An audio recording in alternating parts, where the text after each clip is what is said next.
Mayong hapon, mayong adlaw mga kaigsuonan.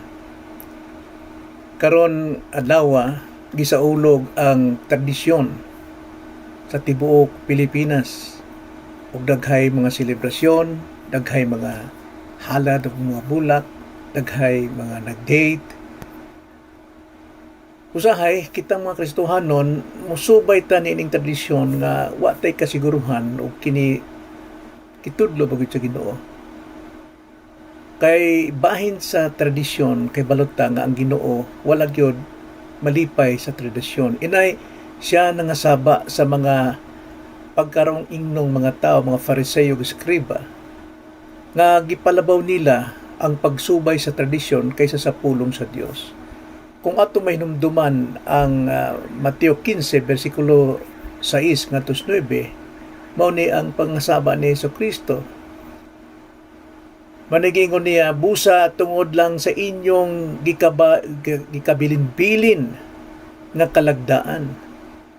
Inyong gipakawalay pulos ang pulong sa Dios. Kamong mga maot, maayo gayod ang pagkahimos ni Isaias sa propesiya, may tungod kaninyo sa iyang pag-ingon. Kining mga tawhana, nagapasidungog kanako, pinaagi sa ilang mga ngabil, apan, halayo kanako ang ilang kasing-kasing. Kawang lamang ang ilang pagsimba kanako, nga naman, sanglit sa ilang pagpanudlo, ilamang gipaka doktrina ang kalagdaan nga hinimo lamang mga tao. Naot pa, Lord, mga igsoon nga, malamdagan ta ni ini nga doon ay maayong tradisyon o kalagdaan nga atong pagasubayon nga musibok gyud sa implikasyon sa Biblia sama sa kining paglamano o kining pangayo gabi sa ginikanan. Usa na kadakong tradisyon nga haom gyud pod sa pagtudlo sa balaang kasulatan nga ang mga anak kinahanglan naa gyud ang ilang respeto sa ilang mga ginikanan. So pag-abot sa gugma megzoon, kining Valentine's Day, di na nato saysayon ang tis-ani magsugod. Apan sahi ning gugmaha kaysa sa gugma nga gitudlo sa Ginoo. So atong hisgutan karon ang bahin sa gugma. Ako kamong giawhagon mga atong ablihon ang atong mga balang kasulatan sa Juan 13, versikulo 34 ngadto 35. Nga mao kini ang giingon mga igsoon. Ako magahatag kaninyo bag-ong sugo nga kinahanglan maghinugmaay kamo ang usa sa usa. Maingon nga ako nahigugma kaninyo. Kinahanglan maghinigugmaay usab kamo ang usa sa usa. Kay ang tanang mga tao, makaila nga kamo mga tinun-an ko. Pinaagi ni ini, kung kamo maghigugmaay ang usa sa usa. Lahi ang pagkaila sa mga tao sa gugma sa Dios nga ipanginabuhi sa Kristohanon kaysa gugmang gisaulog karon nga tradisyon o kabilin-bilinan sa mga katigulangan pa. So busa maigsoon adto ta sa pag-ampo aron atong saysayon og atong susihon unsa ning gugma sa Dios nga gihatag sa iyang mga katawhan ang mga Kristohanon. Magampo ta mga igsoon. Dalay ko na mo amahan, salamat ni ining higayon ni ining maayong kahaponon alang sa pagminaw sa imong pulong. Hinaut pa nga imo kaming lamdagan sa among nahuna o makita namo ang imong kabubuton dili ang kabubuton sa kalibutan nga kami Lord magsubay gyud diha sa imong kamatuoran sa imong pulong. Lamdagi among panghunahuna ug ablihin among kasing-kasing mahimong madinawaton sa kamatuoran sa imong pulong. Salamat Ginoo makini among pag-ampo di lamang sa ngalan sa Ginoong Kristo. Amen. Na atong hinumduman maigsuon nga gihatag ni Jesus kining gugma nga iyang tudlo sa imong tinun-an sibo sa konteksto sa mingaging pamaagi nganong misulti siya niini sa iyang mga tinun-an. Now, samtang ang mga tinun-an nining panahon na mingagi nag-indigay sila sa kung kinsa ang mas labaw nga posisyon ngadto sa prophetic kingdom of God o sa umalaabot nga ginharian sa Dios, og sila nag-indigay. Apan nining pag-indigay miabot ang panahon nga ang kaaway maoy mo kontrolar kanila sa ilang sulod, maoy nakabalda sa ilang panag-uban. Hinungdan nga sila nagkabahin-bahin o nabalda ang plano sa Dios. Ang Ginoo na kaybalo na ni ini nga sitwasyon kanilang mga tinun-an. Sa diha nga siya misulti kanila bahin sa gugma, sahi sa nakita kanila nga hinigugmaay, mausab ang sama sa pagsaulog sa kalibutan naggugma nining Valentine's Day. Ang gugma usa ka balaanong hiyas o pamatasan nga gihatag sa Dios sa matag usa ka anak sa Dios. Sama karong tradisyon mga igsuon, Valentine's Day usa lamang kini nga tradisyon o tinuuhan taw nga gugma. Usa ka emosyonal o sexual nga pagbati. Dili kini ang gugmang gihatag niya o sa Dios sa iyang mga anak. Na dunay upat katinawan bahin nining gugma sa Biblia. Kinala masabtan nato dunay upat ka klase nga katinawan aron mo sibaw gyud ang tinuod nga gugma. Primero, dunay tinuuhan bahin sa Eros. Eros, mga igsoon, kay kana Greek man na pinulungan bahin sa gugma, naghisgot kini og sa English pa to lust, no? Lust, kaibog. Kining Eros naagyud ang attraction sa opposite sex. Dunay attraction, pagdani, o digali desire, o tinguha nga kaibog sa matag usa between man and woman, o bisan pagali sa homosexuals, bisan pangani dunay kaibog o dunay desire ang usa ka tawo sa mga hayop. Mo nay ginganlan og gugma nga Eros, no? To lust, maibog. Ikaduha, doon na ginganlan og Philo.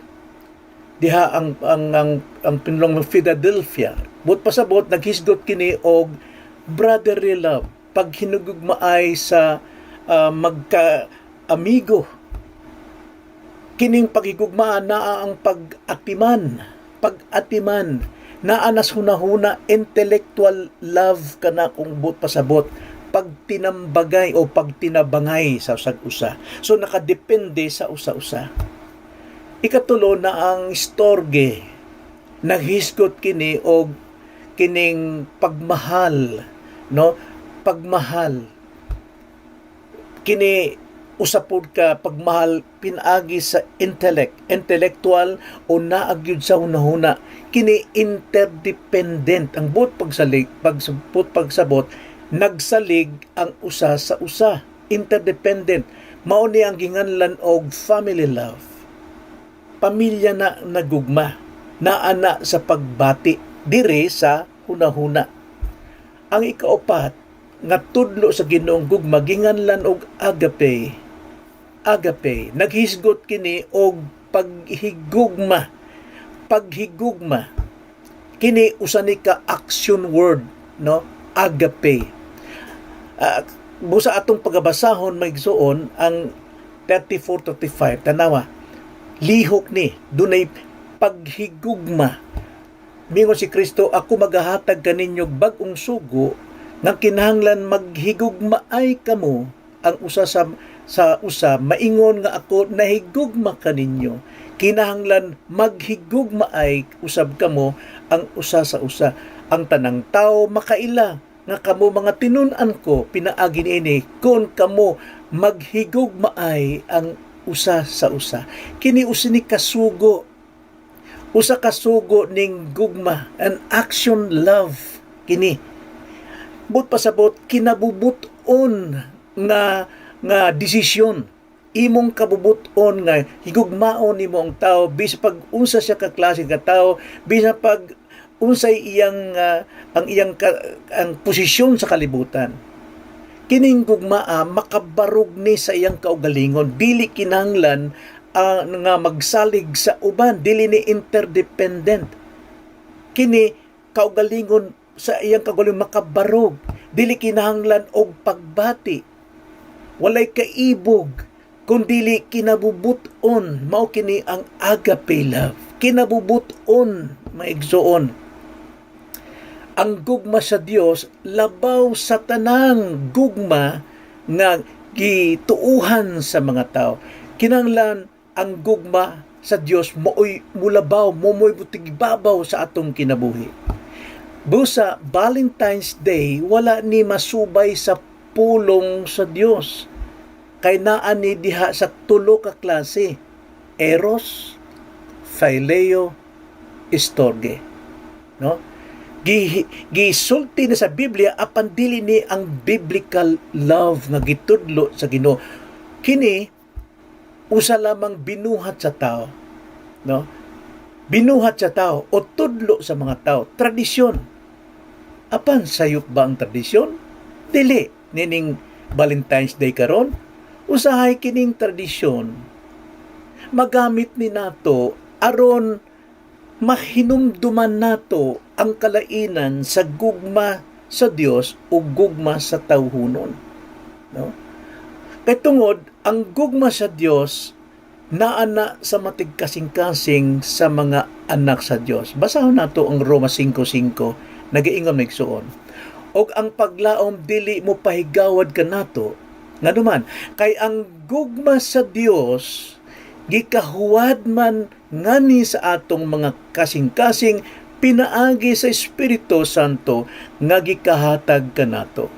Mao nang ang Ginoo nangasaba gyud sa mga hipokrito, sa mga maot nga mga tao kay tungod ang ilang tradisyon mo'y ilang gipasiuna nga gihimong doktrina. Kini badlong usab kanato nga di ta muuyon sa tradisyon, kinanglan muuyon ta diha sa gugmang natanom sa atong kasing-kasing isip mga tinuod anak sa Dios. Busa karon atong tan-awon ang gugma sa Dios nganong maoy atong ipanginabuhi sa matag Kristohanon. Dunay upat ka hinungdan mga igsoon. Diha sa versikulo 34 sa atong teksto, John 13 verse 34, sa primerong pulong, ang tinuod nga gugma usa ka sugo angay tumanon. Nagaingon, ako magahatag kaninyo bag-ong sugo. Sugo nga ni angay gyud tumanon. Kay ang paggasupak sa sugo unsa man na? Sala. Okay? Ha? 1 John 3:4, ang sala mao ang pagsupak sa palawd. Mao may hinungdan nga nahulog ang tibuok kalibutan sa sala tungod sa pagsupak ni Adan. Mao kana. Kining gugma pag-ung sugo nga gihatag sa Dios. Sugo ni, but pasabot naa nato na apan atong buhaton pinaagi sa pagtuman sa sugo. Usa ka sugo nga gihatag kanato. Unsay sugo? Maghinigugmaay kamo sa usag-usa.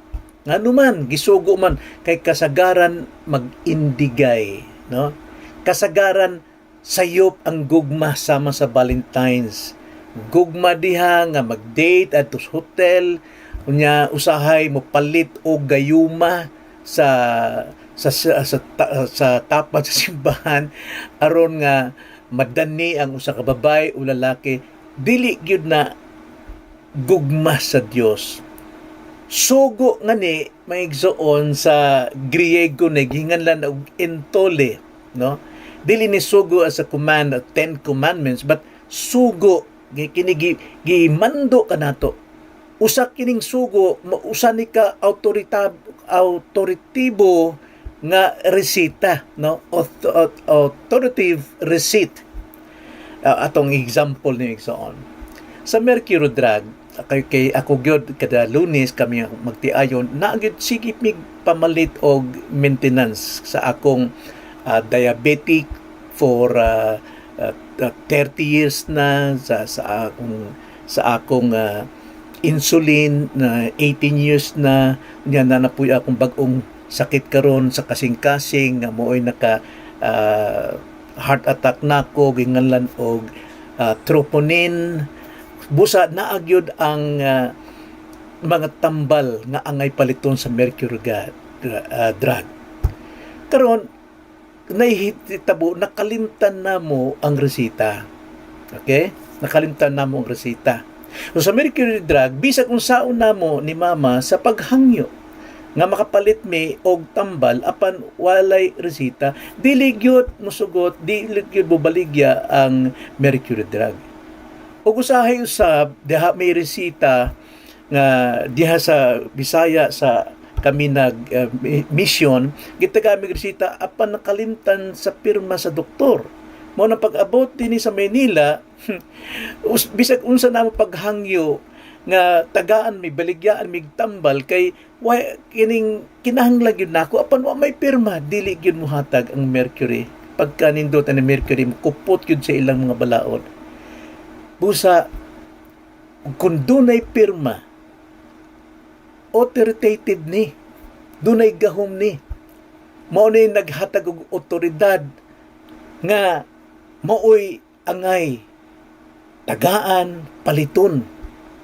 Daghay naghigugmaay, lahi karong Valentine's Day, nga supak sa gugmang kabubuton sa Dios, dili wala tagayig authority sa Ginoo, dili iyang resita. Mao na kinahanglan gyud, mao na entote, no, na Greek word, kinahanglan gyud nga subay gyud sa authority sa Bible ang atong paghinigugmaay. Para sa kadaghanang sa mga tao, ang gugma usa ni ka optional or conditional. Pero alang sa mga Kristohanon, ang gugma usa ka sugo nga angay tumanon nga walay kondisyon. Duna ni authority. So maigsuon, kung mohigugma ta, subay sa gugma ni Kristo, pagsubay sa iyang mga sugo. John 14:15 nagaingon, kung nahigugma kamo kanako, kung nahigugma ta kang Hesus, inyong pagatumanon ang akong mga sugo. No?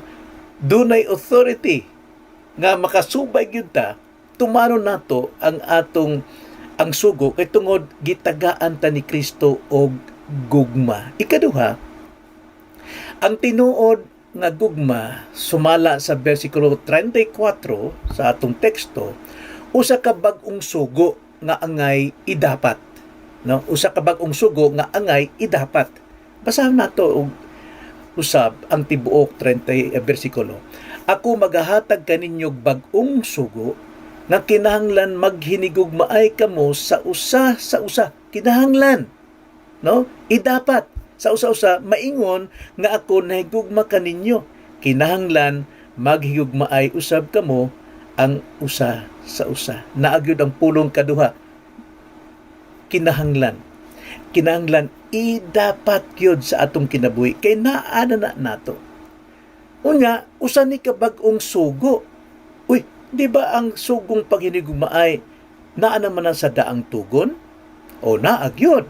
Sumala sa Mateo 22 gi-quote ni Jesus Christ sa verse 39 og miingon og ang ikaduhang nga gugma, no, sulusama ra nga mao kini higugmaa ang imong silingan sama sa imong kaugalingon. Now, Take note diha, sama sa imong kaugalingon. Ang daang tugon o sugo nga gugma, higugmaon nimo ang imong isig kataw sama sa imong kaugalingon. Imong pakanon, imong kaugalingon, imong paimnon, imong papahulayon, no? Imong ikalipay exercise, kay tungod imong gigugma ang imong kaugalingon kasing-kasing nga dili dili masakit, ang di ka magka-diabetic, higugmaon imong kaugalingon. Maupo na ang paghigugma nimo sa isig kataw. Imo silang lantawon, pakanon, makini. Apan sa bag-ong tugon, mga igsoon, mas labaw. Kaysa implication sa sugo ni Kristo o sa mga pagtulunan diha sa bag-ong tugon, dili sama sa karaang sugo nga nag-ingon, higugma ang inyong silingan sama sa imong kaugalingon. Apan sa bag-ong tugon, naata sa grasya, nga nadunan natay kasing-kasing nga dunay gugma, mao kini higugma ang imong igsuon labaw pa sa imong kaugalingon. Sahi na, ang buot pasabot, pangitaa ang kayuhan sa laing tao sukod sa bili sa imong labing desire nga interes alang sa ilang kayuhan. Usahay na imong muduol nato nga kigutom, no? Gigutom nangayo nimo o wa manggali mangayo nimo apan naay gugma nimo nga way gipihig, way gipili nga tao. Ang imong kwarta igo lang sa pamasahe, imong ihatag kaniya, di baling magbaktas ka 5 ka kilometro nga imong ihatag ang imong gugma sa tao nga nagkinahanglag labaw nimo. Mauna ang bag-ong sugo nga idapat. Mao na kun ang gugma nato pinasikad sa gugmang nadawat nato diyang gihuwad sa Dios, pinaagi sa balang espiritu, lahi ang gugma nato sa atong asawa. Sama sa giingon sa Ephesians chapter 4 nga husbands, love your wife as Christ loved the church. No? Imong higugmaon ang imong asawa sama sa gugma ni Kristo sa iyang iglesia nga iyang gihatag ang iyang kaugalingong kinabuhi ug lawas sa kamatayon sa krus aron maluwas ang iyang gihigugma. For God so loved the world, even the Father, nahigugma sa kalibutan mo nang gihatag ang iyang kinagugmahang anak nga maoy mamatay sa krus aron maluwas ang iyang gihigugmang mga tao. Maunang sugo sa Ginoo nato agape love ang naa nato alang sa atong asawa o alang sa atong mga anak. Kung saan pagugma sa mga anak, mga amahan, ayaw hagita ang inyong mga anak sa kapungot. Inay sila tudluan sa kamatuoran. Mao na labaw nga pagigugma. So bag-ong sugo ni mingigsuon. Wa ni ingon pagbati, pagtuman. Bisan pa og dili nimo buot apan nagtuman ka, imong gipanginabuhi og gidapat ang sugo nga gugma sa Dios ngadto sa isig katawo. Ikatulo may igsuon. Versikulo 34, no? Sa letter B nga sunod. Ang tinuod nga gugma usa ka sumbanan nga angay sundon. Atong basahon balik. Ako nagahatag kaninyog bag-ong sugo nga kinahanglan maghinigugmaay kamo ang usa sa usa maingon. Sama nga ako nahigugma kaninyo. So kining gugma sumbanan nga angay natong sundon gikan kang Kristo, no? Ang gugma ni Kristo sahi sa gugmas kalibutan. Karon gali naghinigugmaay, nag-date sila unya makainumdum ang usa ka tawo o sa babae lalaki nga dunay siya kayo kasuko sa mag-away na usahay nga ni kining gihugma mga magtrato niya, magagsanay niya, masimot ang ginawang baho, na masuko na po na, ana na, no? Dili na naas pagbati, no? Nasa pagbati lamang, emotional lamang. Dili, ang gugma ni Kristo mualagad. Sama nining gugma niya sa iyang mga alagad, na daghang kasaypanan ang mga alagad. Sama ni Pedro, di ba? Oh, imingon galing Ginoo kang Pedro, get behind me, Satan. Apan ang gugma ni Kristo, mga lagad yun, hangtod sa iyang kamatayon. Nakuha itong usang tanawon ang Last Supper, ang kinaulihang panihapon, kauban ng mga disipulo, nung sa gibuhat ni Jesucristo kanila. Sa John 13, verse 1 to 5, at walang pagabasahon, nung sa gibuhat ni Jesucristo, sa dihangan kay balo siya, paingon na sa kamatayon. Mingon ang John 13:1. Og sa wala pa ang fiesta sa Pasko, si Jesus nahibalo nga nahiabot na ang takna sa iyang pagbiya ni ining kalibutan og pag-adto sa amahan. Og sanglit na higugma man siya sa mga iya nga ania sa kalibutan, sila iyang gihigugma hangtod sa katapusan. O pagkanindot. Og samtang nanihapon sila sa diha nga ang pagbudhi kaniya gipasulod na sa yawa diha sa kasing-kasing ni Judas. Tanawa, kasing-kasing ni Judas, kasing-kasing gugma gikan sa yawa. Dili sama sa gugma sa Dios nga gikahuwad kanato. Nga anak ni Simon, si Judas Iscariote. Si Jesus, sa nasayran niya nga ang tanang butang gikatugyan na sa amahan ngadto sa iyang mga kamot. O nga diha siya sa Dios magagikan o nganha siya sa Dios magapadulong. Mupadulong. Mitindog siya gikan sa kananan, mihukas sa iyang mga sapot o gibaksan niya tuwalya ang iyang kaugalingon og naghuwad siya tubig sa palanggana og iyang gisugdan ang pagpanghugas sa mga tiil sa mga tinunan og sa pagpahid niini sa tuwalya nga iyang gibakos. Tanawa, kay balaw na si Jesus Christ, paingon siya sa iyang kamatayon, kay balaw siya nga naanay muluib kaniya diha sa isang iyang alagad nga mao si Judas. Ang gugma ni Judas, gugma sa yawa. Apan makita nato kini nga kining gugma na tinuod nga gugma sa Dios, mao ni mo kab-o tong pagpasaylo sa mga tao. Mao kini ang mudawat bisan pa sa mga traidor nga tao. Mao ni ang pagkinabuhi alang kang Kristo. Og dili ka mag-alagad sa hakog nga mga ambisyon. Magpasaylo og magkalipay sa pagig-uban sa tanan. Og sa katapusan, bahin migsuon ang ikaupat, ang tinuod nga gugma, makita nato sa versikulo 35, usa ka ilhanan nga angay bantayan. Mao ni ilhanan, mao ni atong pagkamao, mahigsuon. Mingon si Kristo, ang tanang tao makaila nga kamo mga tinun-an ko, pinaagi niini kun kamo maghigugmaay ang usa sa usa. Mao ni timaan, mao ni timailhan nga ikaw Kristohanon. Mao ni imong pagkamao nga ikaw muhigugma sama sa gugma ni Jesucristo kanato nga makasasala.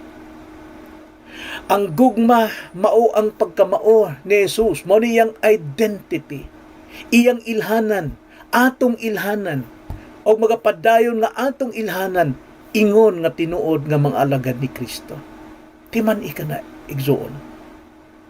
Ang kalibutan adunay mga mata sama sa banog, hait, tinaw, aron sa pagpaningkamot, sa pagpangita, sa atong kahuyang, sa atong mga sala, sa atong kapakyasan.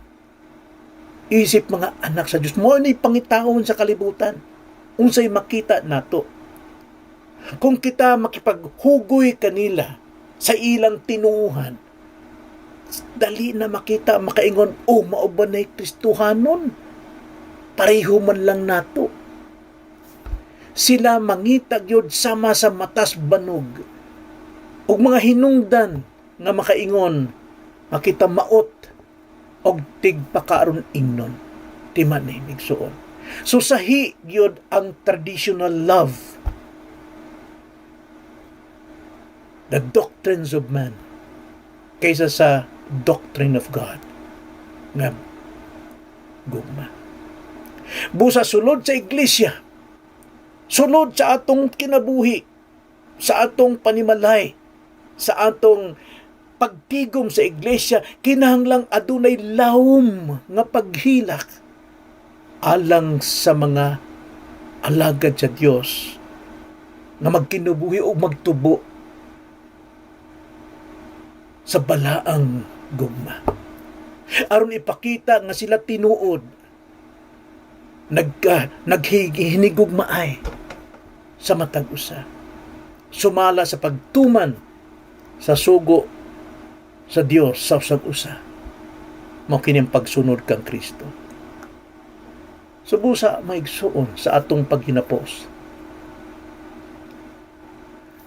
Ang tinuod nga gugma nga naa kanimo isip Kristohanon mao'y sinsiro nga magpahayag sa dili pagka mahakugon, dili selfish,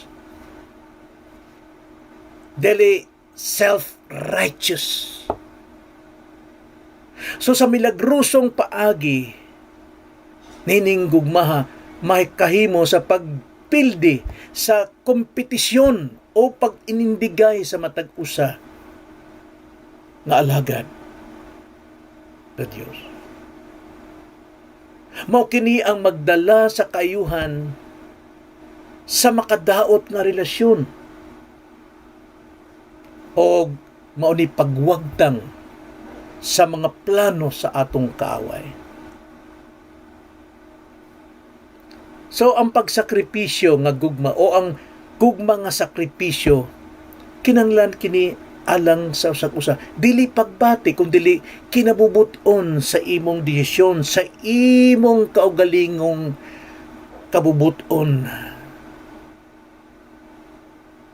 Kinahanglan maoy makapatipig, makapreserve sa balaan nga gugma nga gigugma kanato sa Dios. Sa pagkahiusa kita mabarog, apan sa pagkabahin kita mga hulog. So busa, maigsuon, karong Valentine's Day, dili atong ikinabuhi kung dili gamito natong pagpahinumdum sa tinuod gugma nagihatag kanato. Higugmaa ang matag usa. Magampo ta, maigsuon.